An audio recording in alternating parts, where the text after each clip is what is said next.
একটা কথা বলেন, আপনি কি শুধু 5 মিনিটের জন্য ফোন হাতে নিয়েছিলেন, কিন্তু একটু পরেই আপনি দেখতেছেন আপনার 1 ঘন্টা চলে গেছে। আপনি ভাবতেছিলেন একটু ফেসবুক দেখবেন, একটু রিলস দেখবেন, একটু স্ক্রল করবেন, কিন্তু এই একটু জিনিসটাই আপনার অনেক সময় খেয়ে ফেলতেছে।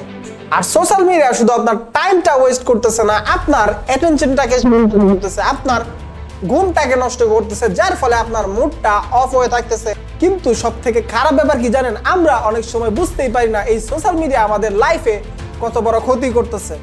আমরা ভাবি আরে ভাই সবাই তো ইউজ করতেছে, আমি তো আর বেশি ইউজ করি না, একটু দেখি তারপর ফোনটা রেখে দিব। কিন্তু এই একটু জিনিসটাই আপনাকে বারবার সোশ্যাল মিডিয়ার দিকে টেনে নিয়ে যায়।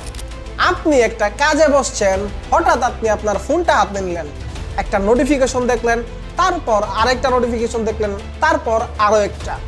এভাবে আপনার কাজের যে মুড, সেই মুডটাও শেষ হয়ে যায়।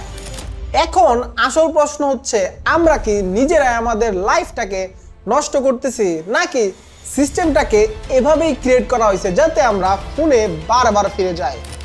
মানে আমরা কি শুধু অভ্যাসের শিকার, নাকি আমাদের মাইন্ডটাকে দখল করে নেওয়া হয়েছে? আজকের ভিডিওতে আমরা এই জিনিসগুলাই খুলে বলবো। সোশ্যাল মিডিয়ার ডার্ক সাইডগুলো আমরা দেখাবো, যে ডার্ক সাইড বেশিরভাগ মানুষই দেখে না। কেন এটা এত অ্যাডিকটিভ, কেন এটা এত ডেঞ্জারাস, এবং কেন এটা থেকে বের হওয়া অনেক কঠিন।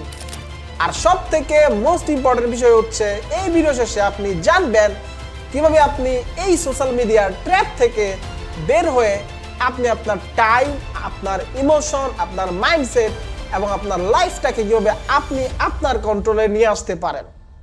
মেইন প্রবলেম এইটা না যে সোশ্যাল মিডিয়া আমাদের টাইমটাকে ওয়েস্ট করতেছে, আমাদের অ্যাটেনশনটাকে ডাউন করে দিচ্ছে। আমরা কাজে বসলে ফোকাস করতে পারতেছি না, এবং ছোট ছোট কাজ করতে আমাদের অনেক টাইম লাগতেছে। এই কারণে অনেক মানুষ আরেকজনের সাথে কম্পেয়ার করতে করতে নিজের যে কনফিডেন্স লেভেল সেটাকে ডাউন করে ফেলতেছে। ফ্যামিলি মেম্বারের সাথে টাইম স্পেন্ড করার সময় আপনার মনটা পড়ে থাকে আপনার ফোনে, আপনার রাতে ঘুমাতে সমস্যা হয়। মানে মেইন বিষয় হচ্ছে, এইটা কোনো ছোটখাটো সমস্যা না, এই সোশ্যাল মিডিয়া ধীরে ধীরে আপনার পুরো লাইফটাকে এফেক্ট করতেছে। কিন্তু আসল প্রশ্ন হচ্ছে, মানুষ কি সত্যি এত দুর্বল হয়ে গেছে, নাকি এই সিস্টেমটাকে এমন ভাবে সাজানো হয়েছে যে আপনি এটা থেকে বের হতে পারবেন না? মানে সব দোষ কি আমাদের, নাকি খেলাটাকে এমন ভাবে সাজানো হয়েছে যে প্রত্যেকবার আপনি নিজেই হেরে যান? এই সত্যিটা বুঝতে হলে আপনাকে একটা এক্সাম্পল খুব ভালোভাবে বুঝতে হবে। একটু খেয়াল করেন, যখন মানুষ বা কোনো প্রাণী এমন একটা পরিবেশে থাকে যেখানে তার উপর কোনো প্রেশার থাকে না, তার উপর কোনো দায়িত্ব থাকে না, তার কোনো এক্সপেকটেশন থাকে না, সেখানে তার ফ্রি টাইমে সে বাজে ডিসিশনের দিকে চলে যায়।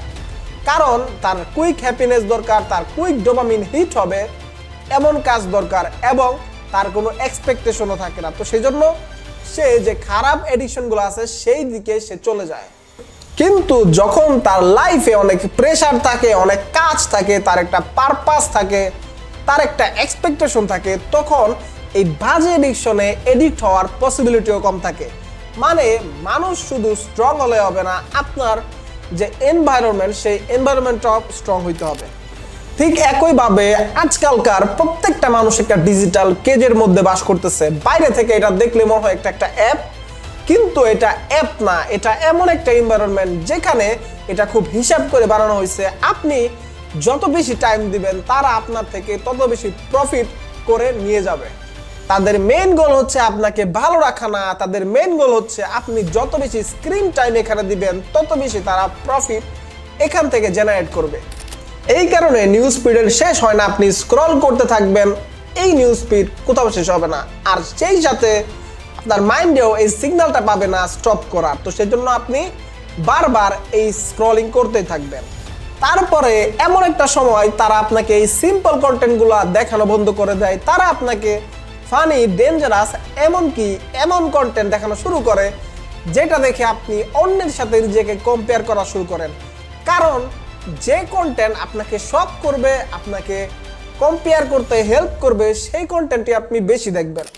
আরেকটা মোস্ট ডেঞ্জারাস জিনিস হচ্ছে, এই পোস্টগুলো সবসময় সেম থাকে না, কখনো বোরিং, কখনো ডেঞ্জারাস, বা কখনো ফানি পোস্ট থাকে। আর এই আনপ্রেডিক্টেবল জিনিসগুলাই মানুষকে বারবার সোশ্যাল মিডিয়ার দিকে টানে। কারণ আপনার মাইন্ড ভাবে সামনে আরো ভালো কিছু আছে, আর একটু দেখি, এভাবেই ধীরে ধীরে আপনার সাথে আরো বড় ক্ষতি হয়ে যায়।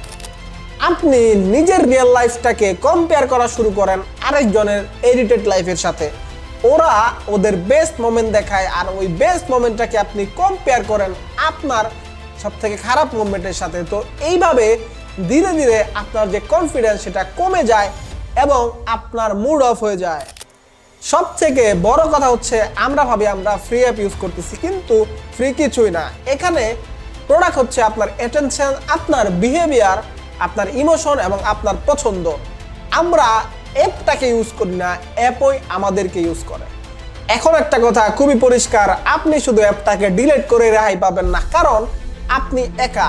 আপনার অপোজিটে এমন একটা প্ল্যাটফর্ম দাঁড়িয়ে আছে যে প্ল্যাটফর্মটা হাজার হাজার সিক্রেট ট্রিক দিয়ে বানানো হয়েছে আপনাকে আটকানোর জন্য।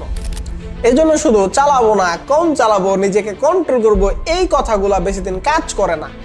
এইটার রিয়েল সলিউশন হচ্ছে আপনার লাইফটাকে এমনভাবে আপনি বিল্ড করবেন যেখানে আপনার এইসব এডিকশনের টাইমই থাকবে না। আপনি নিজেকে প্রেসারে রাখবেন, আপনার গোলগুলোকে আপনি এমনভাবে সেট করবেন যাতে আপনার কাজ বাদে আর কোনো টাইমই আপনি না পান আপনার এই বাজে এডিকশনগুলো করার জন্য।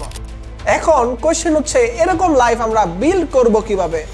এই ভিডিওতে আমরা এমন 3টা স্টেপ বলবো, আপনি যদি ফলো করেন তাহলে এরকম লাইফ আপনি অনায়াসে বিল্ড করতে পারবেন।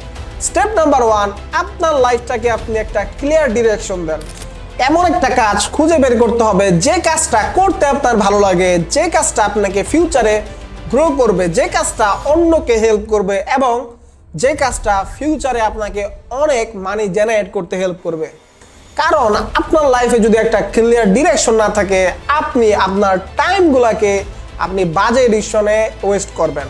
তো সেই জন্য আপনি অবশ্যই আপনার লাইফের একটা ডিরেকশন ঠিক করেন। স্টেপ নাম্বার 2, শুধু মনে মনে বললে হবে না, আপনাকে সব কিছু খাতায় লিখে ফেলতে হবে।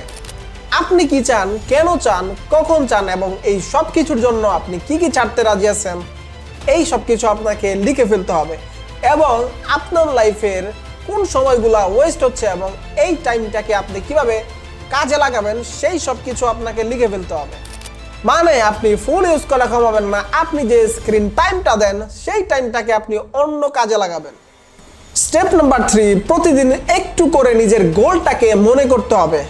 প্রতিদিন কিছু সময় নিয়ে ভাববেন আপনি কোথায় যেতে চান এবং এই জায়গায় যেতে হলে আপনাকে কি করতে হবে, এবং আপনি যদি সেই জায়গায় আসলেই পৌঁছাতে পারেন তাহলে আপনার লাইফে কি কি চেঞ্জ আসবে।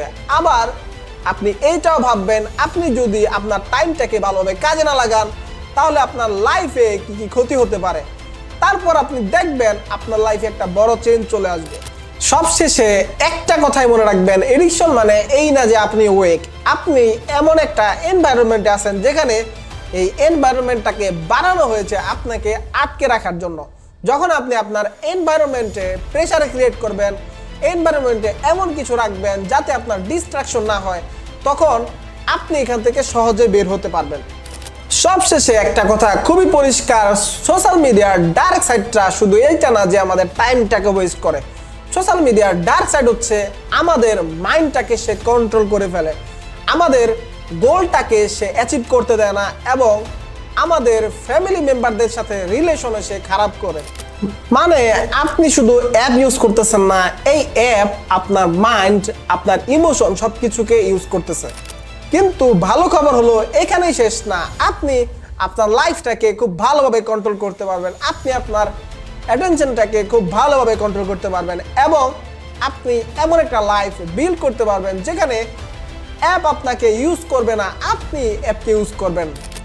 ভিডিওর শেষে একটা কথাই বলবো, আপনি এই স্টেপগুলোকে খুব ভালোভাবে ফলো করবেন, তাহলে আপনি এই সোশ্যাল মিডিয়ার ডার্ক সাইড থেকে বের হতে পারবেন। আসসালামু আলাইকুম।